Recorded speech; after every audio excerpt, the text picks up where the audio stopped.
ورحمۃ اللہ وبرکاتہ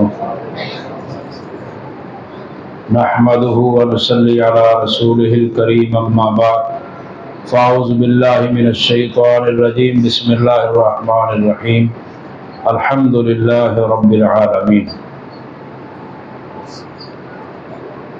جس طرح رسولوں کے مراتب میں فرق ہے نا، بعض رسولوں سے افضل ہیں، ہمارے پیغمبر صلی اللہ علیہ وسلم تمام نبیوں سے افضل ہیں، ایسے ہی قرآن مجید کی بعض صورتوں سے افضل ہیں، بعض آیات سے افضل ہیں۔ سب سے عظیم آیت الکرسی ہے، اور سب سے عظیم جو سورت ہے وہ سورۃ الفاتحہ ہے۔ قرآن مجید کی بلکہ تورات، انجیل، زبور، قرآن مجید مشہور 4 آسمانی جو کتابیں ہیں، ان 4 آسمانی کتابوں کے اندر سورۃ الفاتحہ کے مقابلے کی کوئی صورت ہی نہیں ہے، سب سے عظیم صورت ہے۔ اور جب اللہ رب العالمین نے اس صورت کو نازل کیا تھا نا، تو اس کے لیے خصوصی اہتمام کیا گیا تھا۔ صحیح مسلم میں باب صلاۃ المسافرین فضل سورۃ الفاتحہ حدیث نمبر 806 میں سیدنا عبداللہ بن عباس رضی اللہ تعالیٰ عنہما سے مروی ہے کہ ایک دن سیدنا جبریل علیہ السلام نبی صلی اللہ علیہ وسلم کے پاس آپ کے سامنے موجود ہے۔ اچانک آسمان سے ایک زوردار آواز آتی ہے۔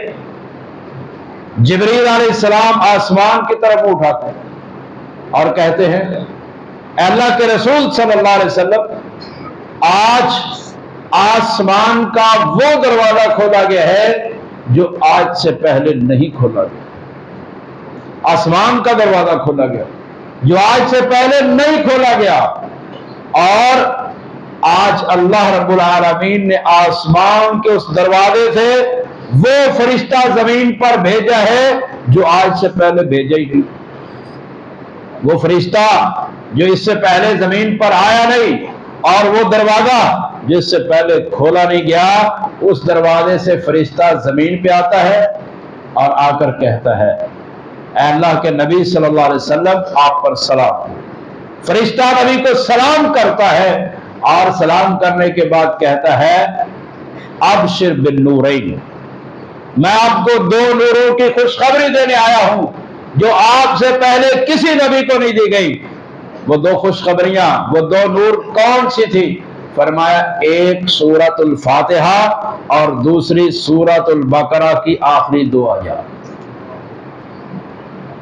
ان کو جب اللہ نے نازل فرمایا تو فرشتے نے آ کر یہ بھی پیغام دیا، اے نبی، آپ اور آپ کی امت سورۃ الفاتحہ کو پڑھے اور سورہ بقرہ کی آخری 2 آیات پڑھیں۔ آپ یہ آیات پڑھیں گے، یہ سورت پڑھیں گے، آپ پڑھتے جائیں گے، جو کچھ اس میں ہے اللہ رب العالمین آپ کو عطا کرتا جائے گا۔ تو ان سورۃ الفاتحہ اور ساتھ میں سورۃ البقرہ کی آخری 2 آیات، ان کو خصوصی اہتمام کے ساتھ پڑھنا چاہیے۔ نبی کریم صلی اللہ علیہ وسلم نے فرمایا، من قرأ آیتین من آخر سورۃ البقرہ فی لیلۃ کفتہ، آپ نے فرمایا کہ جو رات کو سونے سے پہلے سورہ بقرہ کی آخری 2 آیتیں پڑھ لیتا ہے، کافتاہ، یہ دونوں آیتیں اس کو کافی ہو جاتی ہیں۔ اب کس سے کافی ہو جاتی ہیں؟ یہ آپ علیہ السلام کو اوتیہ جوامع الکلم، آپ کو جوامع الکلم دیے گئے، بات مختصر، مفہوم وسیع۔ آپ علیہ السلام نے کہا کہ جو پڑھ لیتا ہے اس کو کافی ہو جاتی ہے۔ کس سے؟ ہر طرح کے شر سے۔ حتیٰ کہ محدثین نے لکھا ہے کہ جو ان کو پڑھ لیتا ہے نا، ساری رات سویا رہتا، تہجد کی نماز نہ پڑھے، یہ 2 آیتیں تہجد کی نماز سے بھی کفایت کرتے ہیں۔ یہ بڑی عظمت والی آیات ہے، بڑی عظمت والی سورت ہے سورۃ الفاتحہ. اس کو پڑھیں، یاد کریں. اللہ تعالیٰ عمل کی توفیق عطا فرمائے. سبحان ربک رب العزت عما یصفون وسلام علی المرسلین والحمد للہ رب العالمین.